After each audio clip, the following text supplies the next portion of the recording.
Informativo Mira TV.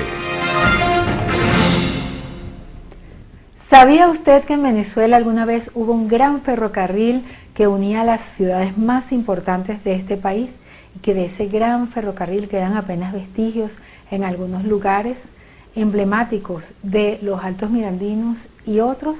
Para hablar acerca de este importantísimo tema histórico, contamos nada más y nada menos que con nuestro gran amigo Manuel Almeida Rodríguez, cronista oficial del municipio Guaycaipuro, con quien vamos a estar conversando acerca de esos detalles, de ese tema tan interesante que quizás muchas generaciones lo recordamos el ferrocarril por el encanto, donde se veía todavía pues esos vestigios que decíamos del ferrocarril, del gran ferrocarril de Venezuela, que se oye un nombre, bueno, inclusive se escucha pues como con mucha fuerza y que uno diría de manera anhelante, cónchale, ojalá que Venezuela tuviera de verdad un sistema ferroviario como merece un país que ha tenido tantos recursos de una renta petrolera que debería haber sido invertida, por ejemplo, en ese tipo de infraestructura para los venezolanos y para el desarrollo del país.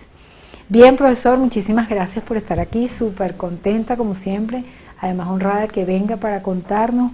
El profesor Almeida nos trajo unas fotos espectaculares que nuestro director se las va a ir colocando paulatinamente a medida que transcurre nuestra conversación, de diferentes épocas, recortes de periódico, obviamente, con las fallas de origen que corresponden a fotos antiguas, pero es tan emocionante y tan bonito, a mí me encantó verla y se la vamos a ir compartiendo a ustedes también.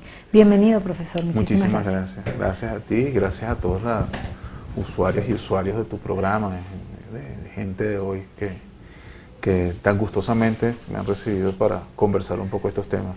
Primero nos gustaría, profesor, que nos contextualice los orígenes de ese gran ferrocarril de Venezuela. Sí, bueno, en principio el sistema ferroviario nace en Europa, en Inglaterra. La primera era utilizado para sacar las piezas de las minas y se utilizaba sobre todo tracción de sangre, que eran bueyes y mulas.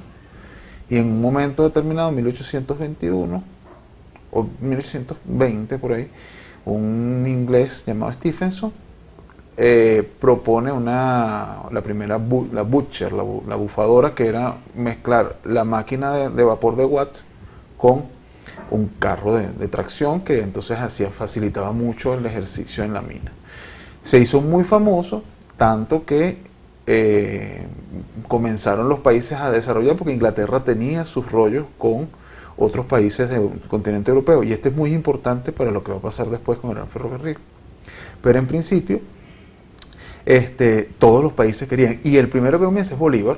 Bolívar hace una primera convocatoria al hijo de Stephenson para hacer un sistema ferroviario inicial de Caracas a La Guaira y otro de Caracas hasta San Carlos, la primera propuesta. No se dio, después en el 50 hubo otras propuestas, hubo otros proyectos en el 60, hasta que Guzmán Blanco, como ministro plenipotenciario, ya después de superada la guerra federal y estando en el inicio del periodo de entresiglos, Guzmán Blanco hace los primeros contactos con una empresa inglesa y se contrata para el ferrocarril Caracas-La Guaira, que se inaugura en 1883 en honor al centenario del nacimiento del Libertador, y se proyecta otra vez el tren de Caracas hacia San Carlos. Y es muy importante porque este era el eje centro-norte costero de Venezuela. Guzmán Blanco siempre fue una persona tan importante en el desarrollo del país, a nivel de infraestructura. Sí, en esa visión de la modernidad, él tenía una propuesta, él era muy europeísta, ¿no? muy eurocéntrico. Él afrancesó toda Caracas, sí, de hecho. Entonces eso, por una parte, es bueno porque promueve adelantos tecnológicos, pero también frenó en algún momento las dinámicas locales. Y en su momento eso afectó bastante el nacimiento de los ferrocarriles, porque esa misma visión hizo que entonces los consecuentes presidentes veían al ferrocarril no como un proyecto de país, sino como un souvenir político. Uh-huh. Y es un problema porque entonces no generaron políticas para digamos, para la interconexión vial del país, sino que cada quien buscaba una contratación para beneficiarse y para hacer su dinámica, ¿no? Entonces, el primer proyecto, fíjate, el primer proyecto que hay de Caracas a Valencia, de Caracas a San Carlos, lo hacen con una compañía inglesa y es por los Valles del Tuy, que es el que se conocería posteriormente como Ferrocarril Central de Venezuela, que era solamente en los Valles del Tuy y se conoce como el ferrocarril inglés. Pero como, de ese ferrocarril no queda ni rastro.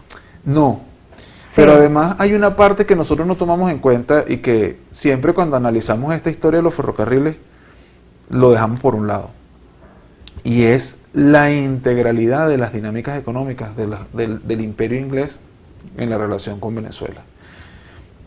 Los ingleses querían una parte del territorio venezolano, que era la parte del oriente, y lo pelearon. Bueno, como imperio, fue uno de los imperios más grandes de la humanidad, Sí. el imperio inglés. Claro, pero ellos funcionaban integralmente para lograr eso. Y las compañías inglesas se mantuvieron en un guabineo permanente con los contratos, hasta que al final se logró el de Caracas-La Guaira, costando Dios y su ayuda. Pero cuando se instala el proyecto del Gran Ferrocarril, ellos duraron años sin construir nada, sin montar una sola viga. Y entonces el gobierno venezolano contrata a una compañía alemana, que es la Krupp Essen, financista del Deutsche Bank. ¿Pero les habían pagado algo, solamente una Sí, promesa? les habían pagado, A los ingleses, digo. sí, les habían iniciado proyecto en mesa, pero ese proyecto no salió de la mesa. Entonces, ellos hacen un nuevo contrato, Guzmán Blanco nuevamente hace el nuevo contrato, y comienza una licitación, como una guerra comercial, ¿no? Los ingleses peleando para que no se diera el Gran Ferrocarril por el contrato alemán, interpusieron demandas y demás. Pero además afectaron de una manera bien importante, porque el ferrocarril alemán planteó el tránsito por los teques, por los Altos Mirandinos.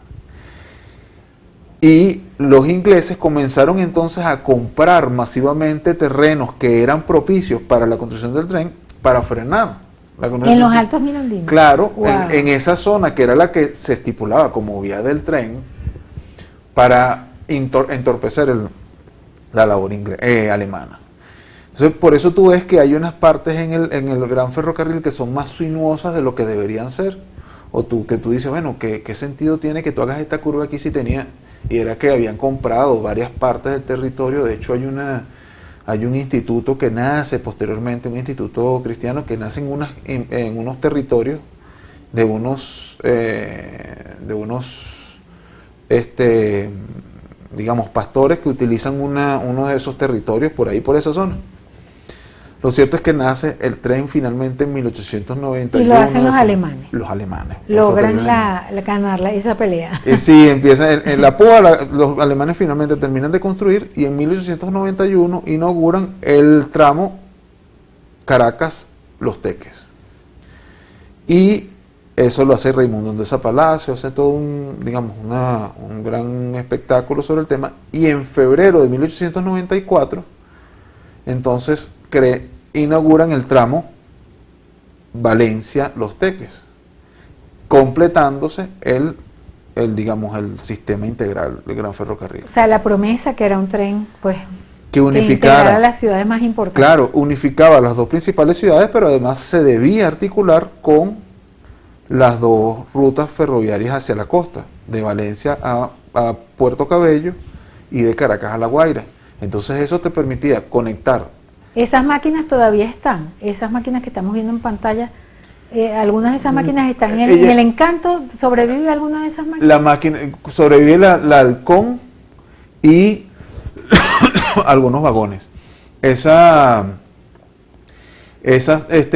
que están allí son alteraciones que se hicieron posteriormente, porque recuerda que el sistema ferroviario del Gran Ferrocarril de Venezuela, en su totalidad, de Caracas a Valencia, cerró en 1961 y a partir de allí dejó de existir y comenzó a desmantelarse. Pero en el 74 hubo un proyecto de creación del Parque Tren del Encanto, que es distinto, porque Claro. ese era un parque Con que los vestiggios de ese tren que, bueno, dan de- vuelticas ahí mismo, ¿no? de ese pedazo de tren que iba desde una estación nueva que crean, que es la estación Los Lagos, que es la que está actualmente, digamos, la que se ha mantenido todavía en Más o ruinas, menos pero ahí. desde los lagos hasta la estación El Encanto, que era una estación creada para ser, digamos, emblemática desde el punto de vista turístico. Entonces, es bien interesante porque eso que nosotros recordamos como el Gran Ferrocarril es realmente esa parte de la estación del Encanto. Fíjate, ahí donde que lo que están viendo son algunas escenas Del Encanto, de ¿no? la estación El Encanto a principios de siglo. Dice en 1900. Wow. Sí, son escenas bien peculiares, fíjate, Y la gente se iba bien vestida, se iban en que flu para el tren, para pasear en el era tren. todo un viaje, era Wow. el viaje de campo, y los teques en general, en ese tiempo, gracias a esa dinámica, fue muy importante desde el punto de vista cultural, tenía muchos eventos. Mira la avenida Bermúdez, está espectacular Sí. esa foto, ¿eh? Muy bien. Bueno, fíjate que me gustaría que tú nos comentes un poquito, profesor Almeida, acerca de cuál fue digamos, el aporte a Venezuela en sí de ese tren. O sea, ¿qué pasaba en ese tren? ¿Qué transportaban? ¿Transportaban gente, comida? ¿Para qué hicieron ese tren?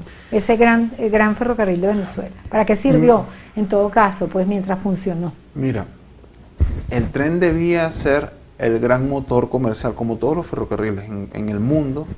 No hay un país en este momento que no se esté planteando la construcción de un ferrocarril para la interconexión masiva, porque el tren te permite trasladar gran cantidad de productos y de mercancías, además de la gente, porque no es solamente el tránsito de personas, ¿no? La movilidad de las personas. Como impacto positivo, creo que uno de los grandes impactos fue el cambiar la geopolítica y la visión geográfica del venezolano. Porque que tú tengas que viajar en mula, en camino, tal, durante... Como era, ¿no? Sí, sacar las cosechas en arreos de mulas y eso. Un tránsito en mula para trasladarte una mercancía de Caracas a Valencia con un arreo, con carretas o con mulas, podían ser días. Si tú ibas a viajar caminando, podía ser 11 horas, 12 horas, si ibas eran 2 leguas de camino. Pero eso lo transmites en una cosa que te transporta en 45 minutos. Entonces tú podías ir a esa ciudad, podías ir en la mañana y regresarte en la tarde. Eso te cambia absolutamente la visión de lo que tú conoces como geografía de tu territorio. Tu visión del territorio cambia.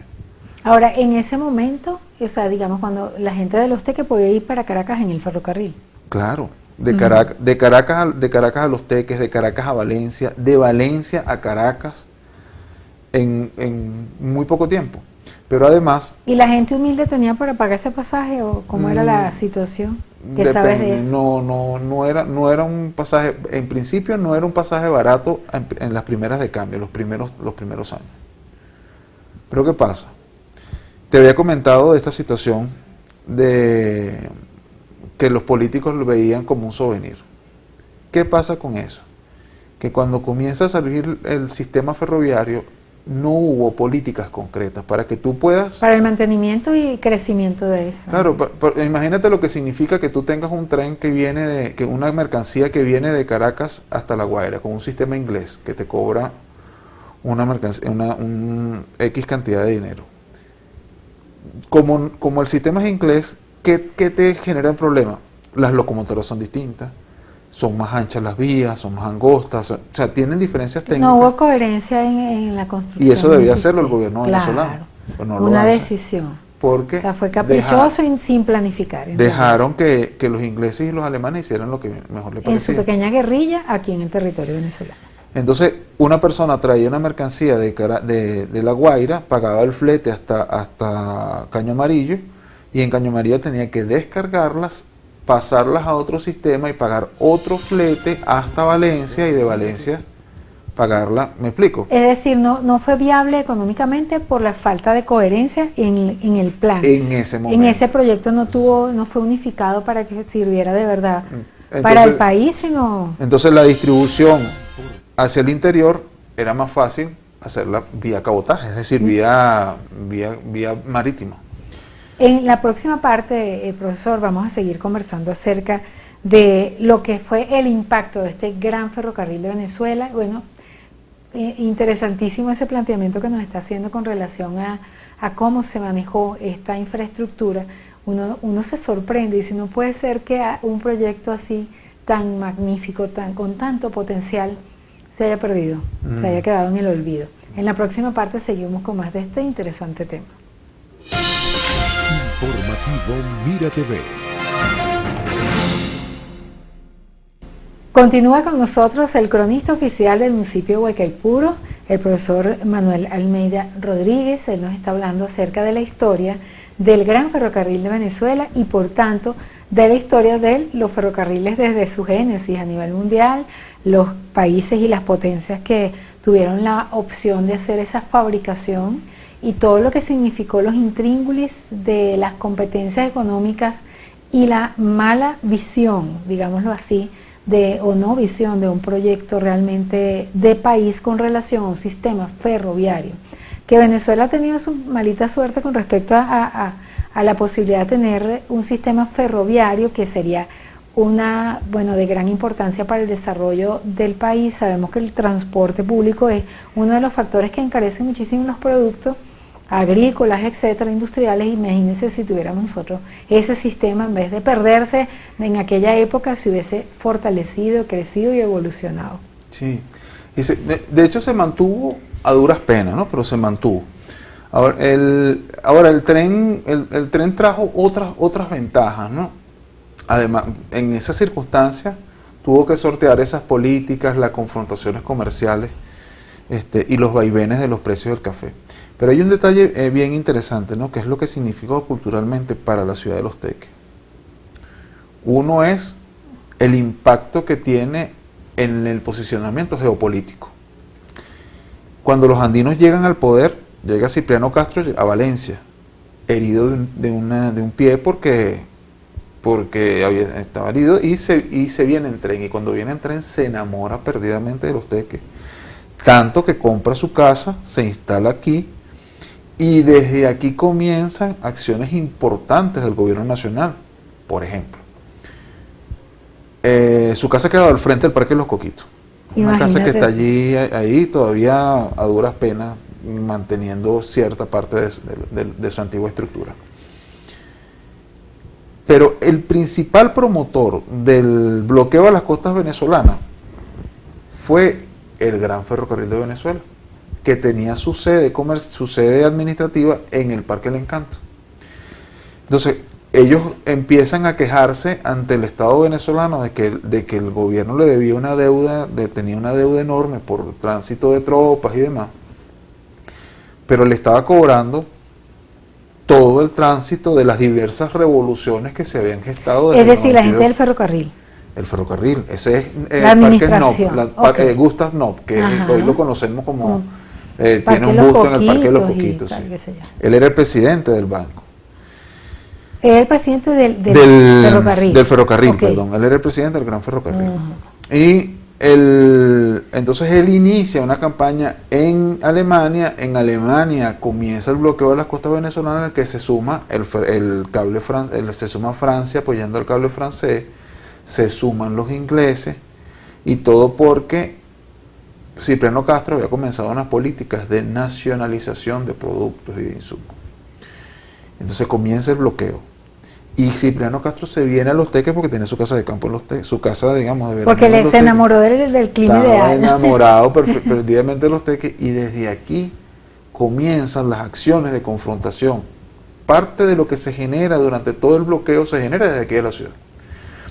Ahora, es impresionante eso que cuentas, por ejemplo, que uno siempre vio el Parque Gustavo Knopp como algo chévere, y el epónimo, obviamente, como una persona, pues, proba, ¿no? Que donó el parque y tal. Sí. Y resulta que era parte de una jugada económica. Sí, bueno, yo tengo impresionante, ¿no? A la gente no le gusta mucho que uno le diga esto, pero yo particularmente tengo mis críticas con la figura de Knopp, ¿no? Claro, nada más el hecho que haya forjado una cantidad de medidas porque le debían un dinero y bloquear, que en todo caso todos esos bloqueos a fin de cuentas terminan, digamos, dañando a la población. Porque Sí. generalmente la gente que tiene plata, no le falta nada, buscan la manera de tener sus cosas, pero la gente humilde es la que queda bloqueada. Claro. Los bloqueos es para los pobres, Sí, no para los ricos. sí. Entonces, y además hay varias cosas, ¿no?, que tienen que ver con el tren. A Gustav Nob se le atribuye ser uno de los grandes ecologistas. Yo no estoy tan de acuerdo. Él hizo el parque, el jardín botánico.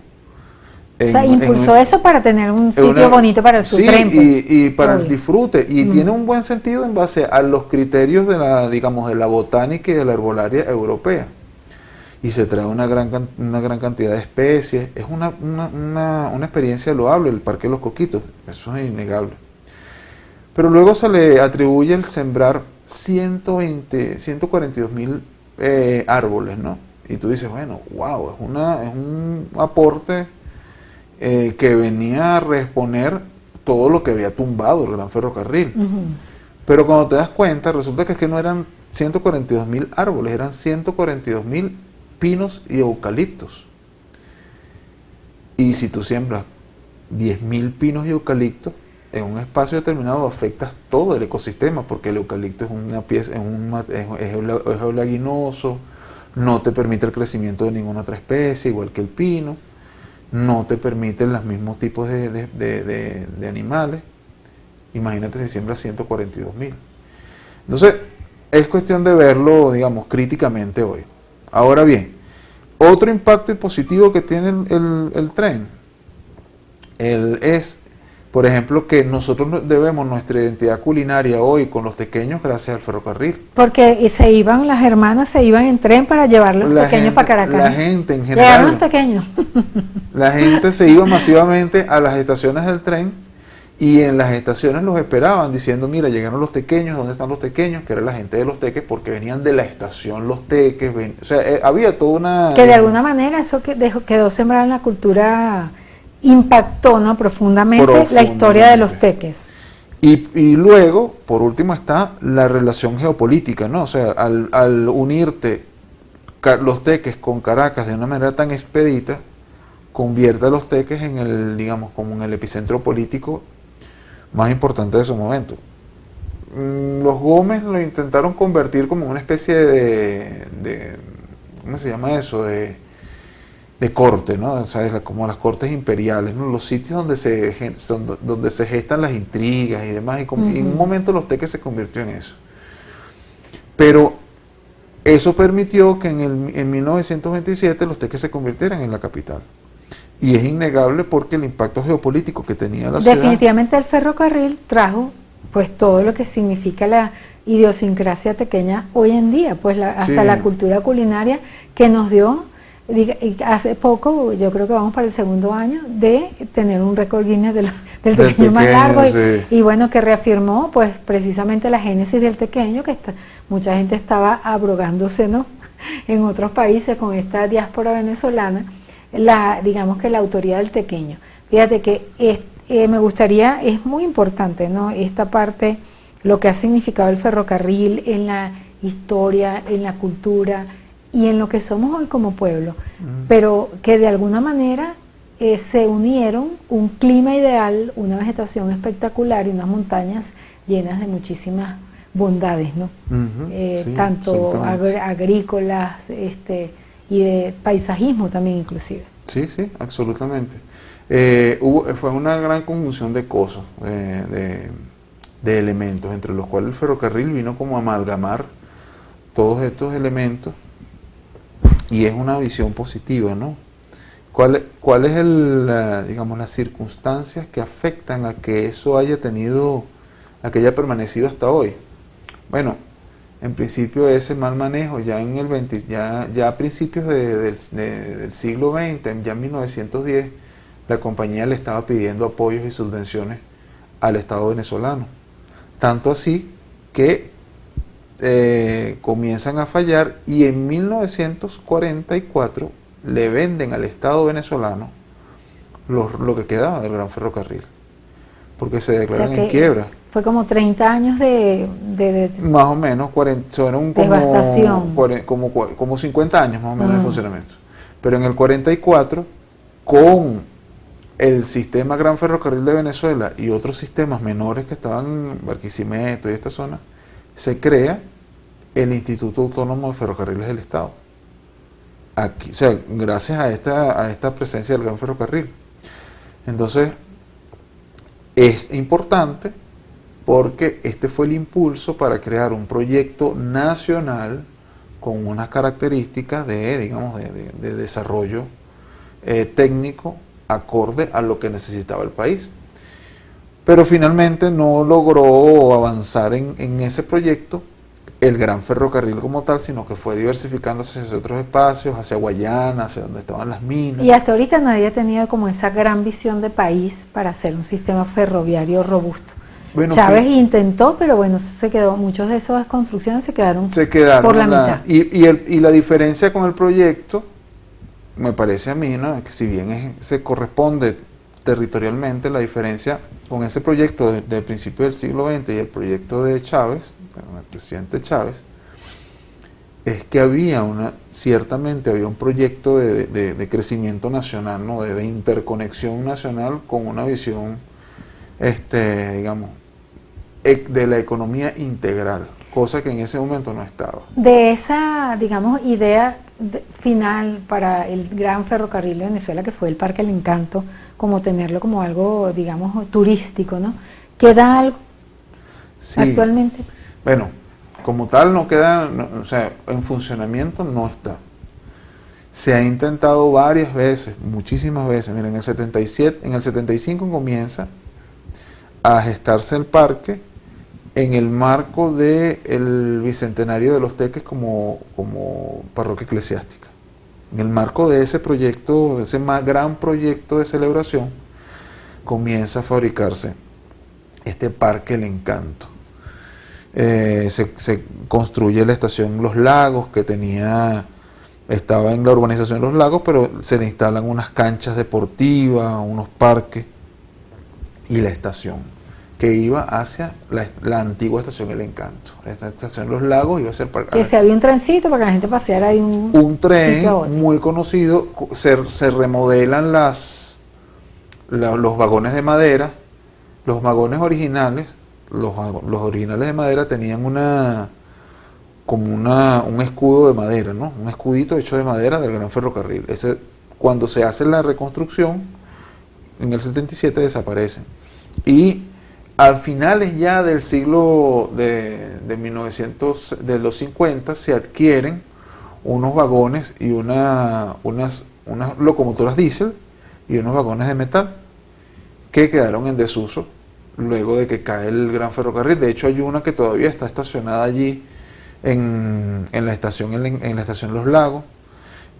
Hay algunos trenes que están todavía, unos vagones que todavía están... Pero deteriorados, ¿no? Eso no está funcionando. Deteriorándose. Pues es que mira, yo he estado sacando la cuenta a través de periódicos y haciendo como un arqueo, ¿no?, que espero sacar pronto a la luz, porque es un trabajo de investigación, de buscar en cada periódico si se consigue y esas cosas. Entonces, se han hecho por lo menos 10 planes de recuperación en estos últimos años del Parque El Encanto. Del Parque El Encanto.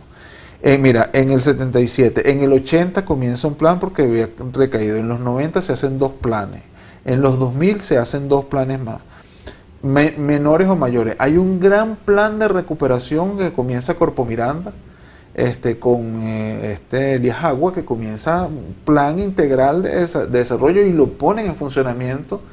Y no duró 2 meses. Porque no es viable económicamente por el lugar donde está. ¿Cuál será el motivo?